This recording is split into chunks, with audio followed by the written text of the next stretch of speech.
All right, hello and welcome to our second edition of Ernest Conversations.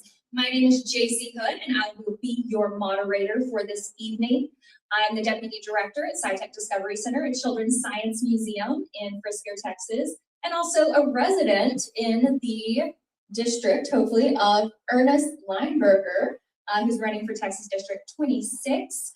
And we're so excited to have a few other guests with us today. We're going to introduce them in just a moment. But first, I want to talk a little bit about our format today. What we're going to be doing is each time we have an Ernest conversation, we pick a topic.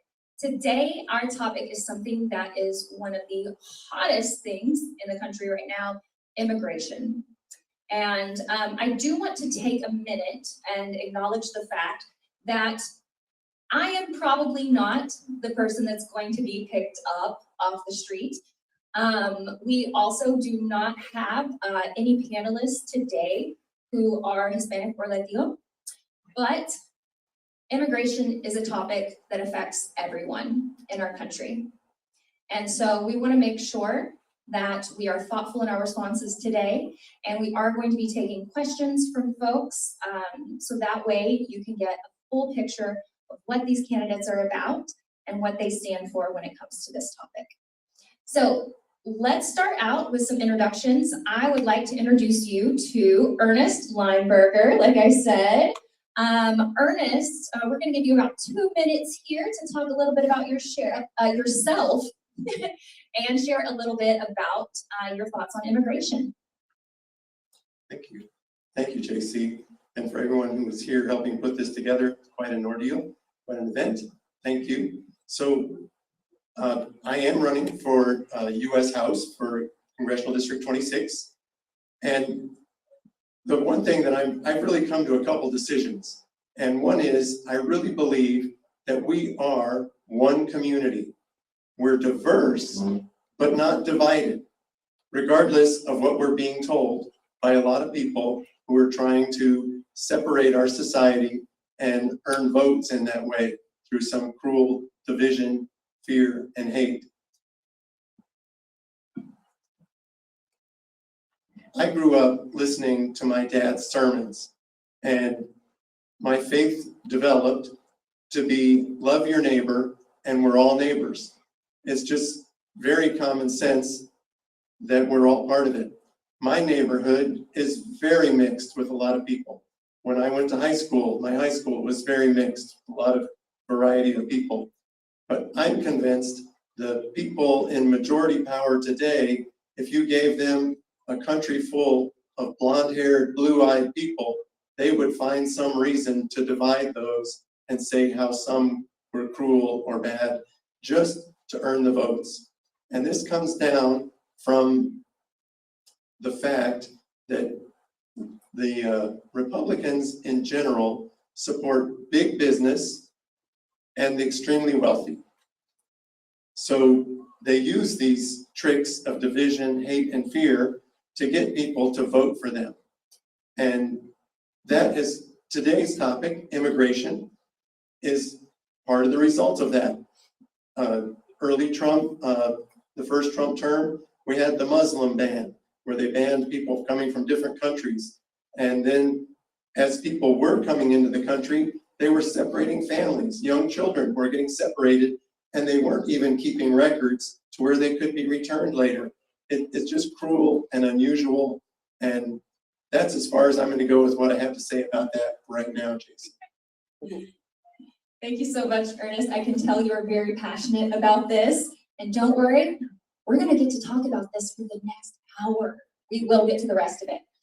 All right, now I'm very excited to introduce to you another wonderful person, Vikki Goodwin, a current Texas senator or state representative, and running for now lieutenant governor of our state. So Vikki, go ahead and share with us a little bit about yourself and a little bit about your thoughts on immigration. All right. So I am Vikki Goodwin. I actually grew up in Dallas and went to Austin to go to UT, go Longhorns, and the LBJ school. I didn't think that I would end up running for office, but in 2016, when Trump won, I just felt like I had to do something more. So I ran for a seat in the Austin area and I won. And so I am now in my 4th term. For my first 3 terms, I did serve on the Homeland Security and Public Safety Committee. That's the committee that oversees Operation Lone Star, for example, and the border, everything on the border here in Texas. And so I've had opportunities to see what we're doing. And right now it's the worst it's ever been. But it's also been bad in prior years in terms of detention of children and just horrific conditions within the detention centers.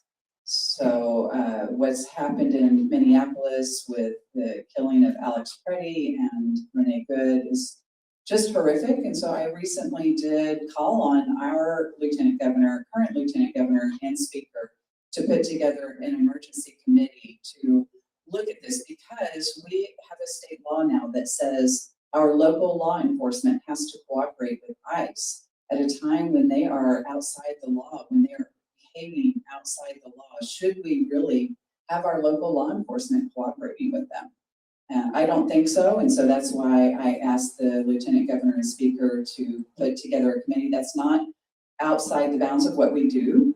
After the Uvalde shooting, there was a special committee put together to look at that, and because the legislature only meets every other year, we can't act very quickly. And this is a situation that really calls for us acting now and not waiting.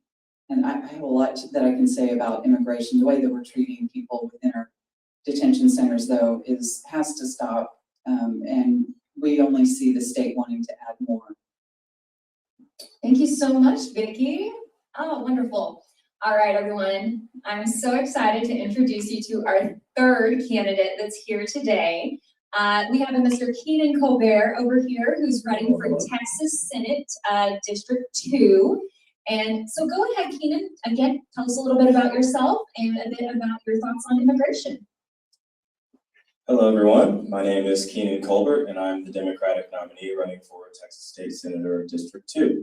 Now, I say nominee because that means something. That means you're going to see my name on the ballot in November. I'm not a candidate. I'm not running opposed in the primary. And I say that because it's important. Because representation matters for everyone, not just the folks that will support me. It's also important for the folks that might not support me. It's important for the different walks of life that we all have in this state that makes it what it is now. Now, a little thing about immigration. I have a more in-depth experience with our border security, or the way that DHS has run. For those that don't know, I am an 8-year veteran of the United States Marine Corps, and there was a time while I was active duty where I was assigned to a special task force to lead Marines to help secure the border in Southern California.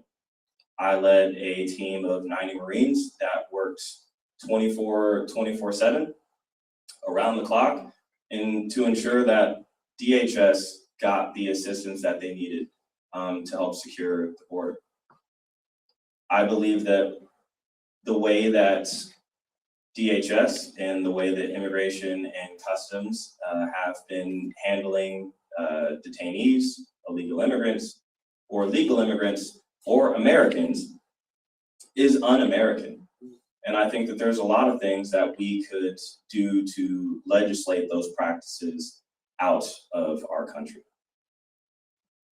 Thank you so much, Keenen. All right. So for those of you who are watching the live stream, I hope you scanned the QR code where you can learn more about each of these candidates. If you missed the QR codes the first time, don't worry, they will be coming back again at the end of the live stream. All right, let's get to the meat of the conversation here. So Ernest, I'm gonna start with you. In case you didn't know, it's 2026. I keep forgetting. It is 2026. And we have government officials violating the Constitution. Those people are not being held accountable. how did we get here? How do we get to the point where there are children being detained, where there are inhumane practices happening?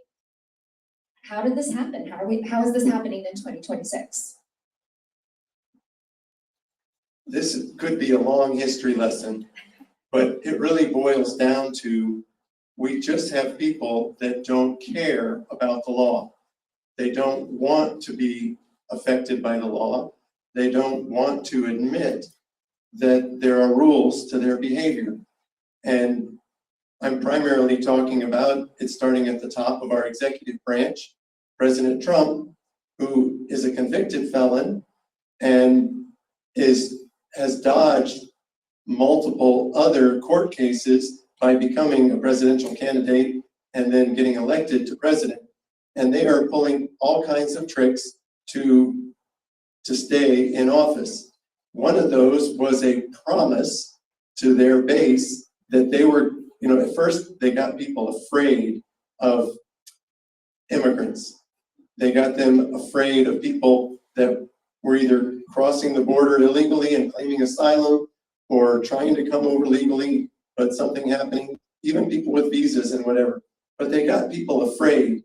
And so the people thought, well, I need to vote for these people because they're going to protect us from this fear that I have. But that's not the truth. So we have fear driving voting. And then in the meantime, the Supreme Court has made some decisions that I don't agree with. And since they weren't 100% decisions, unanimous, then maybe they weren't, maybe they were somewhat political, but giving too much right of way. But through the voting of the 2024 election, the Republican Party has the majority of the House, has the majority of the Senate, has the Supreme Court. That's not through that election, but over time. And then, of course, the executive branch. So there is no simple pullback, oversight from the executive overreach for what's going on right now.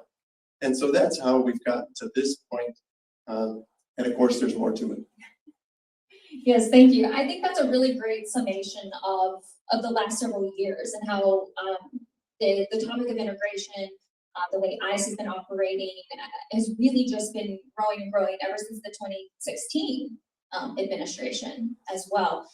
And of course, we could go further back in history and we could talk about how ICE has been influenced by the history of slave patrols in the country. I mean, the U.S. has a very long history of doing this kind of thing. And so I want to take that big picture of the United States and bring it in a little bit closer to home. Let's talk specifically about Texas. And so there was a recent story you've probably all heard about a 5-year-old boy, Liam Ramos, and his father from Minnesota, who were being held at a detention center here in Texas. And the federal judge ruled that the detention was unconstitutional. They've since been returned home. But Texas is one of the only states that has detention centers for children. The only other one is in Pennsylvania. And so I want to talk to Vikki a little bit here. Why is that? Why is Texas the hub for these detention centers, and especially for the detention of children? I don't know that I can answer that. Is it that Texas is cruel? I mean, that we've had Republican leadership for 30 years and that they're okay with that. I mean, unfortunately, the Democrats and the minority have pushed back against it, but that hasn't changed the fact that we have kids detained here in the state. I actually, years ago, was able to go with a delegation of state house members to Carrizo Springs. I don't know if you remember that detention center. But at the time we were getting reports, there were protesters standing outside the detention facility, and they asked us to go and take a look at it. Well, it took them, 5 or 10 days to make the arrangements. Well, so you can imagine, we're not just popping in and surprising them, we're going after they have had time to give us the dog and pony show. I will say that within a few weeks of our going there, they did shut down that facility. But obviously today they're back. We've Liam is not the only child that's been in detention. I heard reports that kids that are in detention now are lethargic. They're traumatized. We're traumatizing these families, and it's just horrible, I went to one of the processing centers recently, and we're putting people in a really tough position, people that are trying to come here through the legal process of seeking asylum. They have to come in for their appointments because oftentimes their court case isn't heard for years. So they have to come every few months for a check-in. Well, this particular center, they've got people, volunteers outside that are giving them information about how not everybody is coming back out. Let us have your name, your contact information, and who we can contact if you don't come back outside. And you might want to leave your car keys in case. So there are volunteers that are there because so many people that are going to their check-in are then being detained, and sometimes with their children. So I think that we have to keep shining a light on what is happening, make sure people are aware. I know it's a very heavy topic, and oftentimes people feel like, well, I can't do anything about that.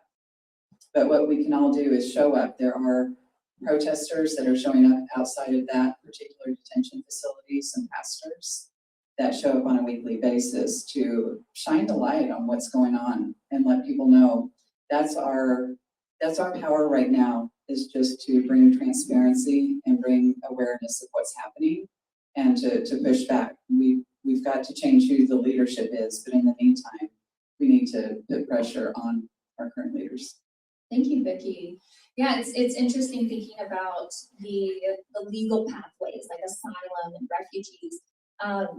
There's been recent polling from the Hobby School in Houston that shows that an overwhelming majority of Texans want more legal pathways for citizenship.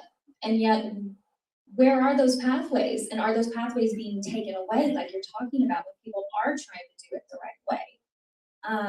And so continuing on, thinking about Texas here, thinking about these detention facilities, Keenen, if you are elected to the Senate, what are things that you think Texas should be doing as a state to try and pull back these inhumane practices and make these detention centers way less cruel and inhumane, and stop these practices that are happening in our state? That's a great question. My answer to that is to prioritize people. Plain and simple, we need to treat people like people. And that starts, that doesn't just end with legislation. That also includes the rhetoric around how we're talking about these people. It's easy to call someone an illegal alien because you don't necessarily see an alien as a person, somebody that's just like you. These are people. They have dreams and aspirations and families and hobbies. They're just like us, and we need to treat them accordingly. We can't keep it's not just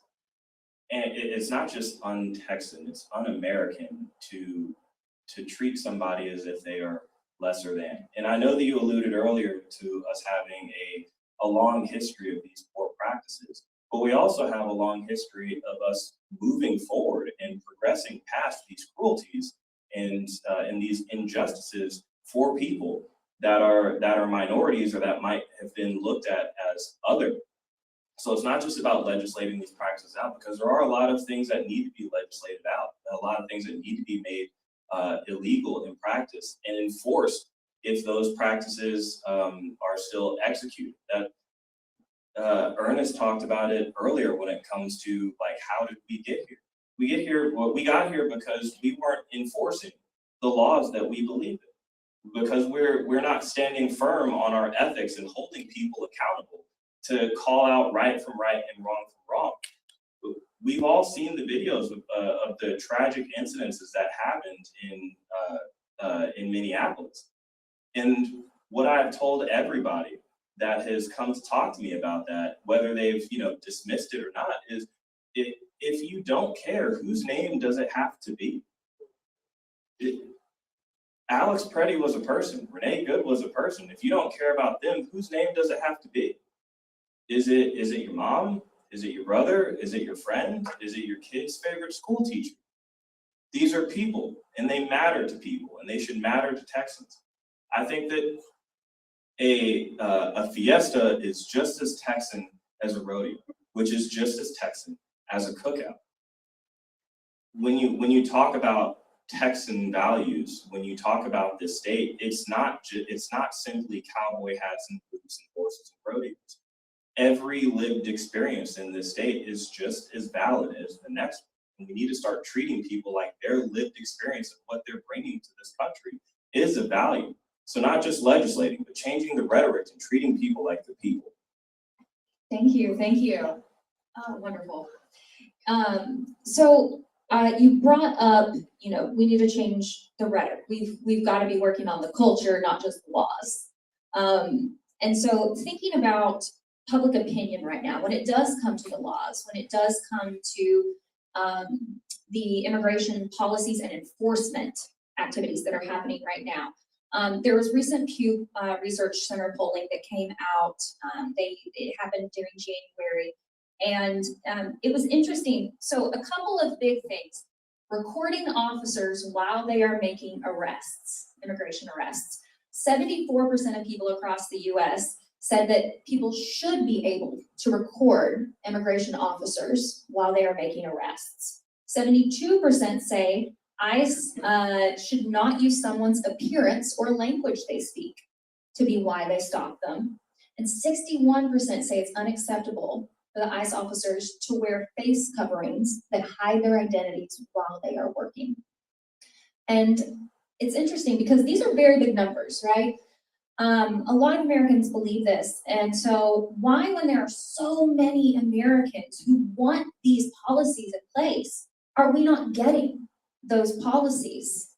And a couple of folks from the Problem Solvers Caucus were talking recently, and Republican representatives said politics gets in the way. And so Ernest, as you're wanting to go to US Congress on this national level, how can we start moving towards these policies in a nonpartisan way that truly reflects the way that Americans believe things should be done right now? I just want to say, I'm pretty excited to be here tonight and to listen to Vikki and Keenen and Jacie, really well-spoken people with, positivity and important things in their minds and hearts. And so very important to me. Thank you all for being here.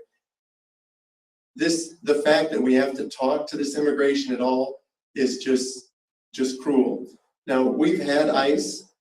I remember a Murphy Brown episode maybe 10 years ago or something.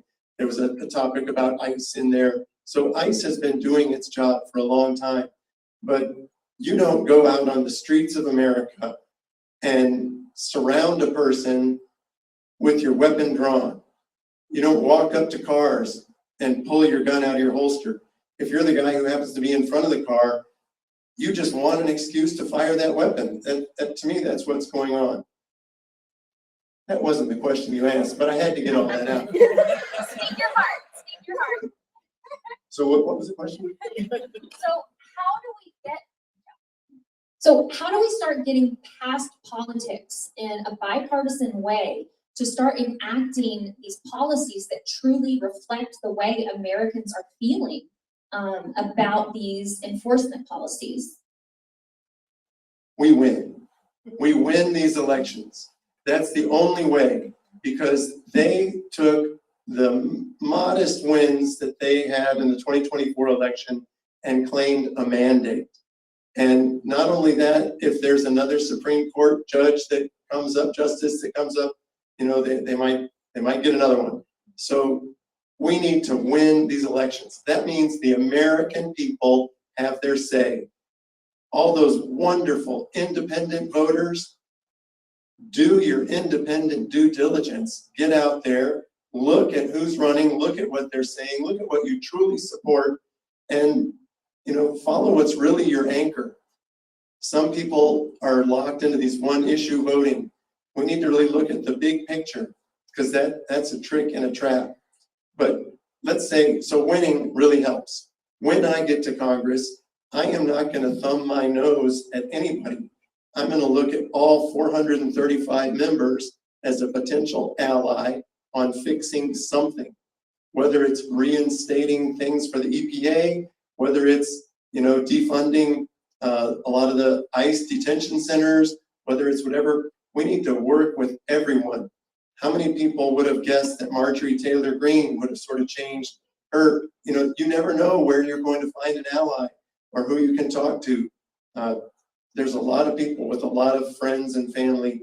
So I think that's how we're gonna make a difference, Jacie, just not counting anybody out. But first, we win the elections and show that we are for real. We're only a couple seats out in the House. The Senate, I don't know if we have a chance to win that to the 60 vote margin, but that's okay, because we still need to work with people and, appeal to them. There's things that are happening in life, everybody's life, that you can appeal to. Go back to the miracle on 34th Street, or was it 32nd Street, that Christmas movie, where that judge finally, his heart kind of changed a little bit.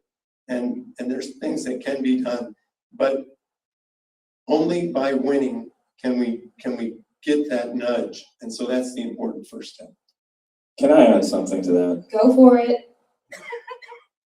Although I do agree, Ernest, winning is very important. I want to say something to address not just the people in the crowd, but maybe the people on the live that are watching, people that are watching this after it's recorded. Your elected officials work for you, period.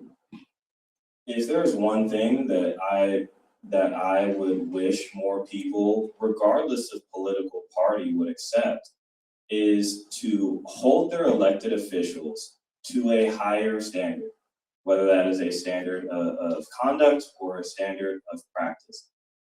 My personal belief is that the only thing worse than a bad person is a good person that does nothing.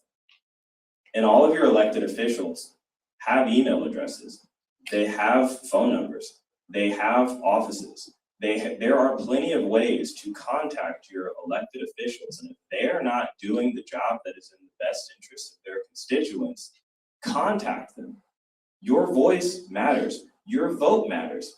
You want to know how I know your vote matters? Every election cycle, they will come out and they will try to pander as best as they possibly can to try and convince you that they're the best thing that you can vote for. But when they win that seat, it's time for them to get to work. And it's time for them to get to work for you. It's not just about winning elections, it's about holding the elected officials to a higher standard to ensure that they are going to do what they campaigned on saying that they're going to do. And they're going to do it for you. So if nothing else, take ownership of our democratic process, take ownership of our government, take ownership of the government officials, because they work for you. That's how this whole thing is designed. It's not just giving the power to the elected officials and hoping that they do what's in your best interest. It's holding them accountable and making sure that you understand that you can reach these people. You can talk to these people. We are flesh and blood just like everyone else. I put my pants on the same way that you do, one leg at a time. I'm not above being approached. I'm not above shaking someone's hand or looking someone in the eye or learning their name. We work for you. And if there's somebody that's in an elected seat that you feel isn't working for you, then by all means, please contact them, call them out. They're probably counting on the fact that you won't. That's all I have to say. Yes, preach. All right, thank you so much, Keenen. Can I just Go tag on a little bit? Yeah, We're let's wondering why, when the majority of people in Texas or the United States want something, their elected leaders aren't giving it to them. And I would say a few things. One is who's voting? Not nearly enough people in general, but in the primary and the general election, both are very important. Two is gerrymandering. When a legislator can pick who is in their own district instead of letting the voters choose them, that's a problem. And then campaign finance reform. When someone can donate, that influences legislation. When there's no limitations, like in Texas, there is not a limitation on how much you can donate to the governor, lieutenant governor, state house and state senate candidates, then that's going to have an impact on how the representatives are behaving, as opposed to them paying attention to what the majority of the people want. They're paying attention to those people who turn out to vote and to the donors. Yes, thank you so much, Vikki. It's interesting you're bringing up Texas and campaign finance reform there. I want to talk specifically about Texas again for a little moment here. So in the last session, multiple bills were passed that required local and county law enforcement to work with federal immigration authorities or even in place of them. And so, Vikki, I want to ask you a little bit, how do you feel about these requirements? What is it, Senate Bill 2 and 4? So they're very, very problematic. And there's an example in my district recently where a woman who was being abused, a domestic abuse situation, called the police. They came and ultimately they detained and deported her and her daughter, her US citizen daughter. And so when that happens, that was through a call to the police initially. The police are cooperating with ICE, and so ICE got involved and deported her. A horrible situation, but it also shows her friends and neighbors and family what's going to happen when you call the police. And so it's a terrible situation. Yes, you know, I personally have loved ones who now do not leave the house without carrying their birth certificate, and they are U.S. citizens. So this is something really scary when it comes to law enforcement. You know, can you trust your local law officers if they are now going even beyond the detention model, that now they can actually make traffic stops and do interrogations for ICE during traffic stops, not just in county detention facilities. Keenen, thinking about the Texas Senate, you know, you weren't in there when these bills were passed. So moving forward, is there anything that you would want to do to help start some of this immigration enforcement reform in Texas? Well, I could start with pushing to defund ICE. I think that, in my personal opinion, and this is based off of seeing many videos of how they operate, and as a prior, military operator myself, it looks to me like it is very obvious that they're overpaid and undertrained, and I think that those tax dollars can be better spent elsewhere. So you can, and look, I'm not saying that there isn't an immigration issue to be addressed. I'm saying that this is not the way that we should be addressing it. I think that extreme reform for immigrations and custom enforcement is long overdue. I think that you are not you in particular, but I think that we as a society are putting not just fear in streets and in cities and in neighborhoods, but we are accepting a standard that should not be acceptable. We are treating people inhumanely. We are planning these, let's call it what it is, concentration camps for people that look a certain way. There's all kinds of immigrants.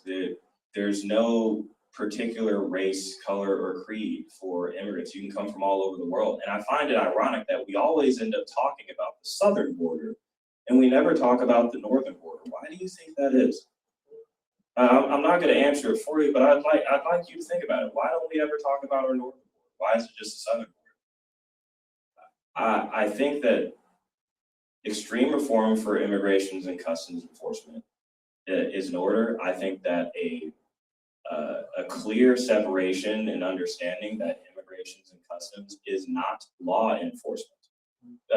Prime example, Keith Porter Jr. I mean, you guys might have forgot about this headline, but I sure as heck did not. Keith Porter Jr. died on New Year's Eve in front of his own house. He was celebrating, according to his family, he was celebrating the new year and he was firing his firearm into the air. Now you could argue that that is illegal.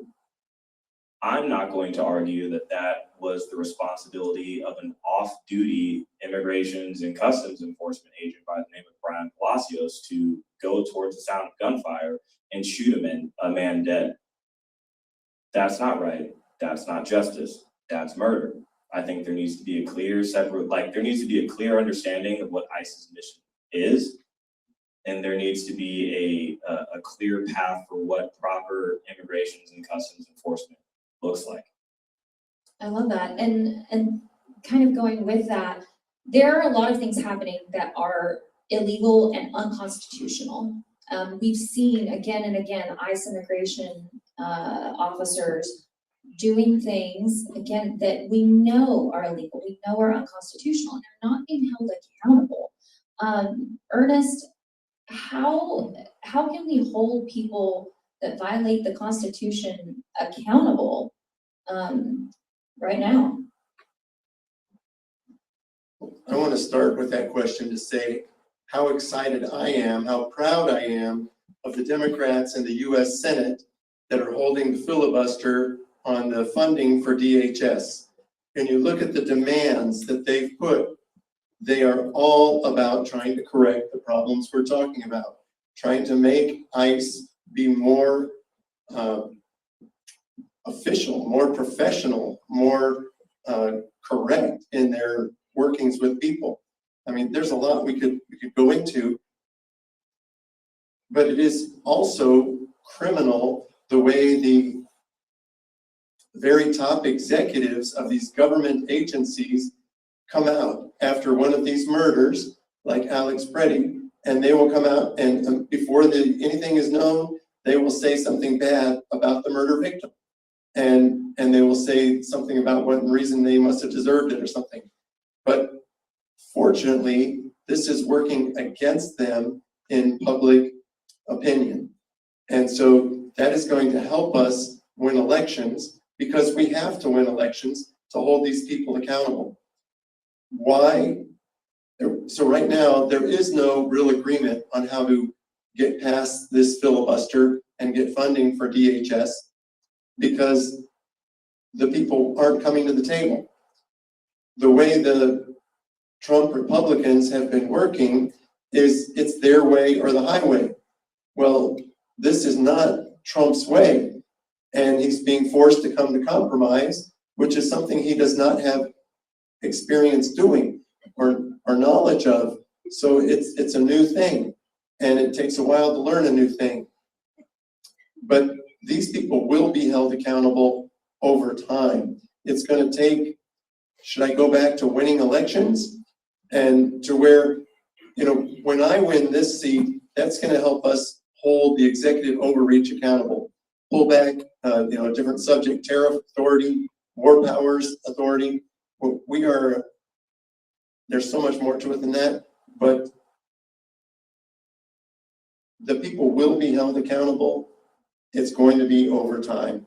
When these people that have done these things, I think you've even heard it in some of the committee meetings, whether it's a Senate committee or House committee, they're saying this will not always be a Republican majority. You are going to be held accountable. Do you not want to say the truth now and do the proper thing now? And I think that's what it takes. I do agree with Keenen that we have a voice, and a lot of the polls that are coming forward that are saying Americans really care about this, that's important. But it's going to take more, and I'm happy to say more is coming. Thank you so much. So we've been talking a lot about the human aspect of immigration. I'm going to get a little less tug at the heartstrings here, and I want to talk a little bit about the economic repercussions. Because outside of immigration, Americans and Texans are all saying the other #1 topic right now that is important to them is the economy. And especially here in Texas, the economy and immigration go hand in hand. So much of Texas is agricultural output. We have so much construction that's happening right now. And those are two of the top industries that are being affected by immigration reform right now. whether that be immigrants who are legally here or who are undocumented. So Vikki, could you speak a little bit about what you're seeing in terms of the economic impact for Texas as it relates to immigration reform right now? Yeah, well, one of my big issues is housing affordability. And there was a recent interview of a home builder in South Texas. In that conversation, he said 50 to 70% of the workforce that builds our homes are undocumented. And at this point in time are afraid to come to work. And so that is slowing, that's having an incredible slowdown on home building. And of course, what is that going to do? That's going to drive housing prices up. But I've heard from other industries as well that we need the workforce, we need the workers here, and they are a big part of the economy. They spend money in the economy, but right now, a lot of people are not because they're afraid to come out of their homes, they're afraid to go to restaurants, and so it's had a huge impact on our economy in Texas. Absolutely. I mean, here in Texas alone, immigrants have $176 billion in spending power. Just in Texas alone, 5.5 million immigrant residents have that much spending power, but also pay over 58 billion in taxes as well. That is a huge impact to our economy. Keenen, is there anything that you can think about? I mean, your district is here in North Texas and even goes a little bit east of Dallas here. So thinking about North Texas in particular, what are you seeing in terms of even your single district and how it's being affected economically by this? I'm gonna say something that I hope people can really connect with. I understand that, you know, I appear to be on the younger side. I've lived in Texas my entire life. The only time I haven't lived in Texas was, you know, serving active duty in the military. My generation's never caught a break in this economy, and it doesn't look like we're going to catch one anytime soon. We get the same old jargon from the same old generation. No offense to anyone of a prior generation, but I, for one, and I feel like I could speak for many people in my generation and younger, I, for one, am tired of seeing people who have already more than made it in terms of grasping the American dream legislate my future out of my reach, especially considering that the likelihood of them even living to see the very future that they are legislating is slim. I can't tell you how many times I've talked to someone of the older generation, and they told me that their first home they bought for $17,000 or $25,000 or 2 goats and a raspberry, and that sounds great, and I'm happy for you. I'm really not, but the whole point of this country is to leave it better for the next generation than how you found it. And that just hasn't been the case for my generation. So when we talk about it's not even necessarily exclusive to my district. I would say it's not even exclusive to our state. It's a condition for the entire country. We haven't, as a nation, and for elected leaders collectively, whether you're Democrat or Republican or regardless, collectively, we haven't been doing a good job of ensuring that the American dream is easier for the next generation to get than it was for us. That's what I would look to change, because I very much intend on living to see that future that I want to legislate. I think that the economy right now for young people is very much either fake it till you make it or do what you got to do. There is a lot of young people, there's even a lot of older people that should be retired but aren't because they can't afford to retire. There's a lot of young people who have to work 2 or 3 jobs. You have to choose between paying one bill or paying for medication, or paying for medication and paying for an auto repair. there are too many people among us that do not have enough finances to cover an emergency, whether it's health or it's auto or any other kind. It should be easier. And if there's anybody that's watching this that's just like, oh, why don't they just pull themselves up by the bootstraps? If they just stop buying avocado toast, it's not about the toast, I promise you.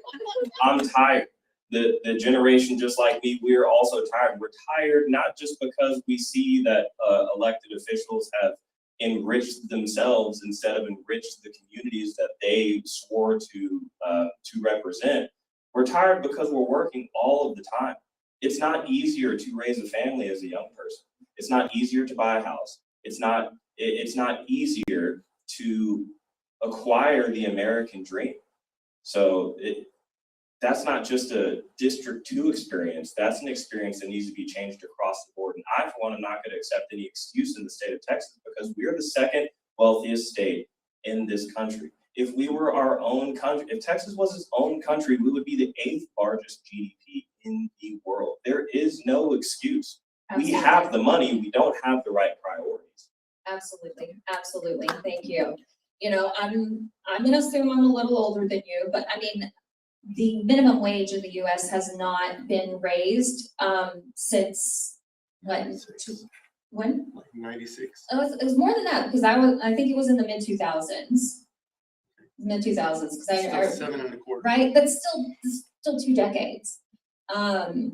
So I think that's a really great point to bring up, that the economic issues, you know, yes, immigration is affecting them, but honestly, the economy as a whole is really hurting, especially for younger generations. Can I add one thing to what you just said about the minimum wage? Yes, you have 30 seconds. For anyone that thinks that the minimum wage shouldn't be raised, I would ask you, how would you plan to live off of $7.25 an hour in this economy?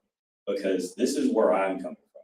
If you work a full-time job, if you work 40 hours a week doing anything, you should be able to afford to live, period. Absolutely, thank you. All right, folks, we are going to take some questions. So I'd like to see first here in the audience, is there anyone, you can just raise your hand, that is interested in asking a question to our panelists? Yes, wonderful. I'm going to come to you and give you the microphone so everyone can hear you.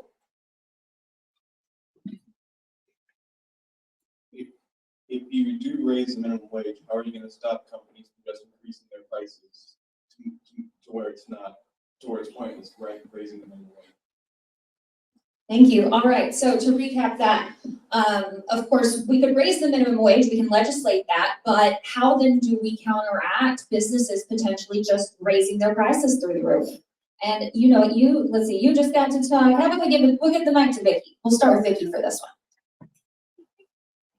Yeah, well, that is certainly a consideration because if you raise salaries, raise the minimum wage, then businesses are going to have to raise their prices, right, to be able to afford that.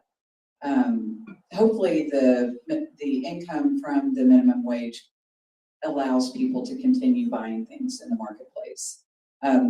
I actually just listened to a really interesting Freakonomics on the issue of raising the minimum wage. I think that there are a number of things that we need to do, and I always go back to my basic platform of better education, because when people have more education, they earn a higher wage. And, you know, like I said, there's a number of things that we can do, bringing down costs. I do think we need to raise the minimum wage. $7.25 is certainly too low. But I think there are other things we need to do in addition. Right. We'll do Ernest and then Keenen. And again, we want to get through a couple questions, so let's keep our answers to about 30 seconds to a minute tops. There's a lot that we need to change in what's going on.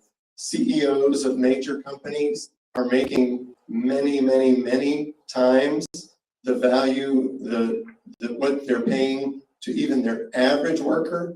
not their low worker, their average worker. We need some simple regulations. And then companies are bringing in big profits. And what are they doing? They're buying their stock back. So their stock price goes up. In maybe the early 70s, the top 1% economically had the equivalent money of the bottom 30%. Today, it's the bottom 90%. So more and more of the American money is going to the top 1%. We need to make more things change that to bring it back down. Part of it is raising the minimum wage, and you just don't believe the lie, I automatically have to raise all my prices. Now, what does it take for companies to be successful? So many small businesses fail. What do small companies need? They need customers with disposable income. If we started working from the bottom up and had people with money that they could spend, and they will spend it because they need things, that is going to make companies like just start blossoming and blooming. And those companies have to grow their production a little bit so that it's not a supply versus demand and the prices automatically jump up. But things can be done, but we do need to raise the minimum wage. So your question was, if I remember correct, your question was, what am I going to do if the company raises their prices despite minimum wage being raised, right? So to answer your question, number one, I would fight in every way to raise the minimum wage to be competitive with the cost of living. And I alone am not going to do much towards the big business because I expect that we as consumers are going to vote with our dollars, right? It's not just putting your hope and faith in your representatives. It's also supporting the businesses, big or small, with your dollars, right? If you know that you're making more money now because the minimum wage is raised, and then you see that the cost of goods and services at whatever business is raised along with it, guess what? You do not have to get those goods or services to that place. I'm a huge advocate for breaking up monopolies. I'm a huge advocate for inspiring competition because that's what capitalism is all about. We want the best product at the best price. If you're just focused on protecting your profit margins, trust me, that's going to show. If you don't believe me, look at what happened to Target in 2025 whenever they decided to drop off DEI, right? Guess who stopped voting, or guess who stopped shopping there? There's a lot of Black women that stopped shopping there. There's a lot of minorities that stopped shopping there. There's a lot of women that stopped shopping there. There's a lot of people in here that stopped shopping there.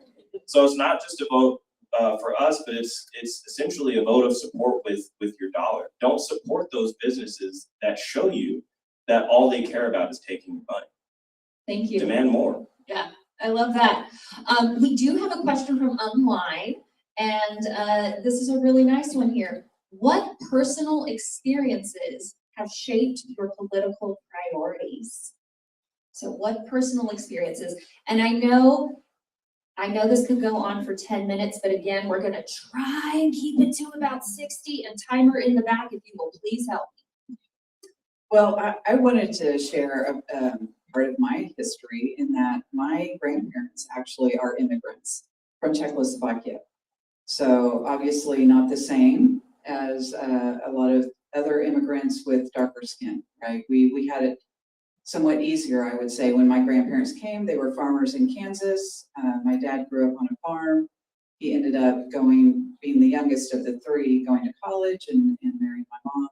My mom and my dad were just so insistent on how important two things: public education and voting. And so that has shaped me, and that's why I have always voted. I have done everything I can to protect the right to vote here in Texas by going on 2 quorum breaks with 50 of my closest friends in the Texas House. And so, yeah, I would say that has shaped what I've done. So the question was, what personal life experiences shaped your political views, correct? Your political priorities. My political priorities. For me, it is every day of my lived experience. I consider myself a young person. I consider myself a lifelong Texan. Texas has always been my home, and I've been Black every day for the past 32 years. I haven't skipped a day. Perfect attendance. I'm right here. My priority is to protect the people and best represent the constituents comes from my deep care for Texas and for the country. Again, I'm a Marine veteran. I served for 8 years for this country. I didn't do it for the money, and anybody that does do it for the money is not right. When I say that I care about this country or that I care about this state, I'm willing to put my life on the line for this. Like, I have put my life on the line for this. That every day of my lived experience as a veteran, as a Texan, as a Black man, has enriched my passion for protecting the interest of the people. Thank you, Keenen. All right, and we're gonna finish this question up with Ernest. Okay, I'm a retired naval officer and I've lived overseas. I've lived in the Philippines as a young child. Don't remember much of that. I lived in Italy as a third grader. I remember a bit of that.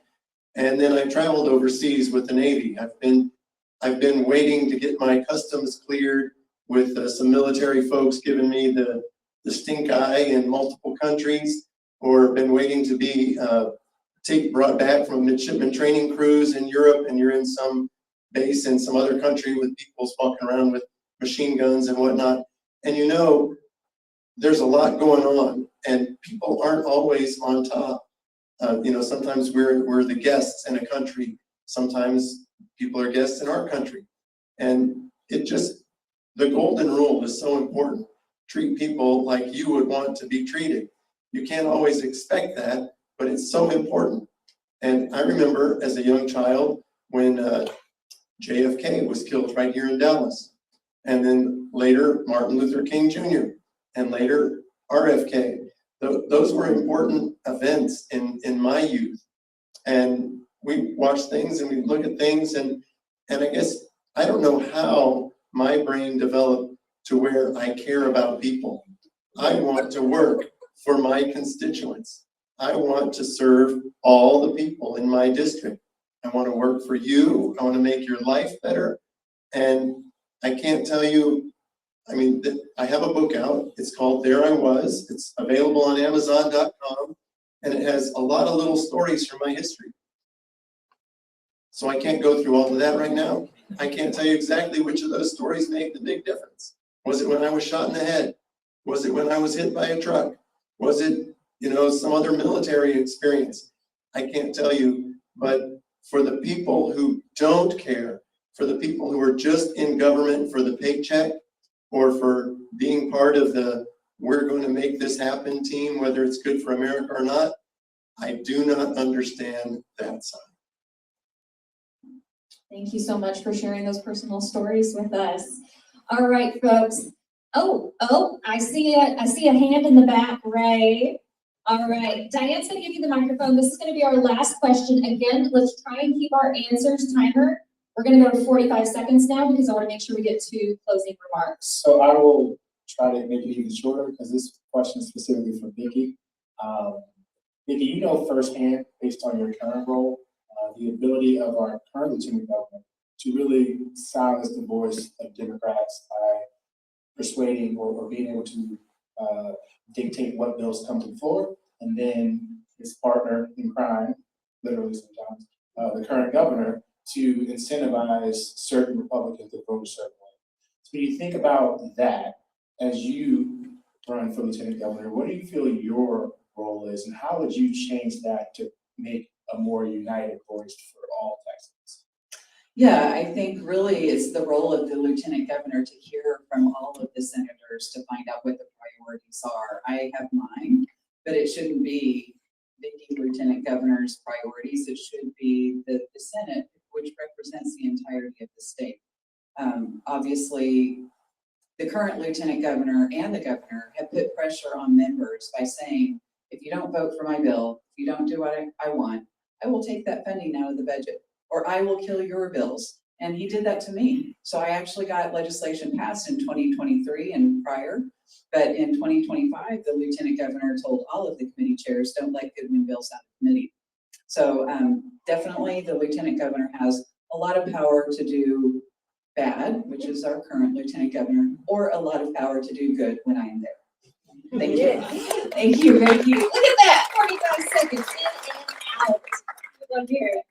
All right, folks.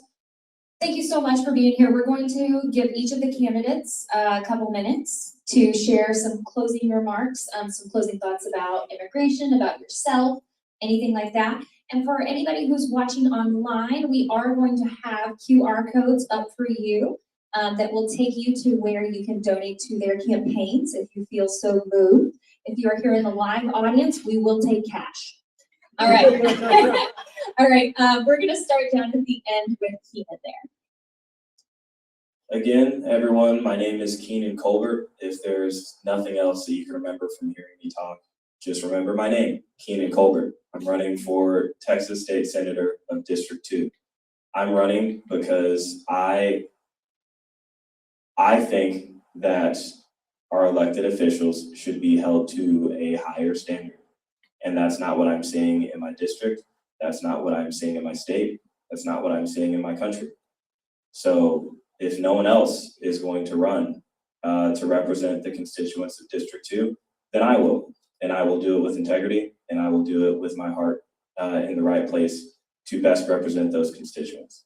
For everybody that's in District 2, Collin County, Navarro, Van Zandt, Kaufman, Rockwall, Dallas, Ellis, I see you, I hear you, and I am traveling to every corner, at every crevice of that territory to make sure that your voice is heard. Because make no mistake, your voice matters. Your vote matters. And you deserve to have representation that understands that and hears you. Not just comes out to beg for your vote, somebody that's willing to stay engaged with you throughout the entire term to make sure that your interests are best represented. Thank you. All right, again, I'm Keenen Colbert, running for Texas State Senate District 2. All right, let's move on with Vikki. Thank you. Well, again, Vikki Goodwin, and I think of myself as the eternal optimist. But in today's Texas and today's United States, it's really hard. It's really hard. But the first time I ran, there was a lot of skepticism about my ability to be able to win a district that was held by a 4-term incumbent Republican. But I just said, you know what? I'm going to do everything in my power to make this state a better place for my kids. That's why so many people do this for our kids and for the younger generation. Well, my youngest at that time was a senior in high school. She has since graduated. All 3 of my kids have now moved out of state, one in Pennsylvania, one in the military. He's currently in Israel, actually, and then one in California who is a small business owner. But, you know, I want to make Texas the kind of place that they would want to come home to one day. And I plan to stay here and fight for the state. As I have been running my campaign, I call a lot of people and I hear a lot of times, well, I've left. I couldn't take it anymore. And that kind of breaks my heart. I'm here to stay. I'm going to fight for Texas because I know it can be a better state. I'm running for lieutenant governor, and you can find out more at goodwinfortexas.com. Thank you so much. Again, Vikki Goodwin. All right, and we're going to finish up with our host for the evening, Ernest Lineberger. Thank you, Jacie, and your crew for putting this show on. Diane, helping put it all together. Thank you all so much, and all our volunteers. And to our guests, Vikki and Keenen, thank you so much for being here with us. So I am Ernest Lineberger. I'm a retired naval officer, specialized in nuclear power, qualified for command, served tours on multiple warships, including the aircraft carrier USS Nimitz. After that, I was hired by Texas Instruments, worked there for 29 years, working the details of manufacturing semiconductors. Years before that, I was the youngest in a family of 6, where my father was a Navy chaplain. We traveled a lot, lived in a lot of different places, interacted with a wide variety of people. And through all that, my faith developed, like I said earlier, into love your neighbor, and we're all neighbors. I strongly believe we are one community. We are very diverse, but we are not divided. even if we're being told we are. I'm striving to put people's needs first, to work for you, to work for your neighbor, to work for your future, to balance our federal budget, $40 trillion and growing. What is that going to be when my granddaughter has children? We have to take charge. We can no longer live with a majority that is just so proud of their chaos and their cruelty and the corruption that they expand, the consequences that are left for us. So I'm asking for the voters to do your job and get the information and go vote and try not to get hooked on one particular issue, because you need to look at the big picture. I'm Ernest Lineberger, and my information is at this website, linebergerforuscongress.com, and there are a lot of great candidates out there. Hopefully this message will get to people who don't live in my district and have to vote for someone else, but find a good candidate and let your voice be heard. Thank you so much. Thank you. Yes. All right, everyone, thank you so much for coming out tonight. Before you leave, I want to leave you with 3 quick calls to action. Number 1, ask all of your friends and family if they are registered to vote. And if they're not, help them. Maybe even be a, a volunteer deputy VDR. Sure. Yeah, deputy registrar. But yes, number 1, ask your friends and family if they're registered to vote. Number 2, vote yourself. Get out there, get to the polls. On March 3rd is the Texas primary for us. And then my 3rd thing is go out and have some earnest conversations yourselves. Like everybody keeps saying, there's so much division in our country. There are so many people saying, don't talk to them, don't talk to them, they're beyond. No, go out there and have more of these conversations, because when we start seeing each other as people, that's when we're going to be able to come together again. So again, thank you so much for coming out. We're still going to have the candidates here for a little bit longer. If you are on the live stream, thank you so much for joining us today. And everyone go out and have one of your own earnest conversations this week. Thank you and have a great night.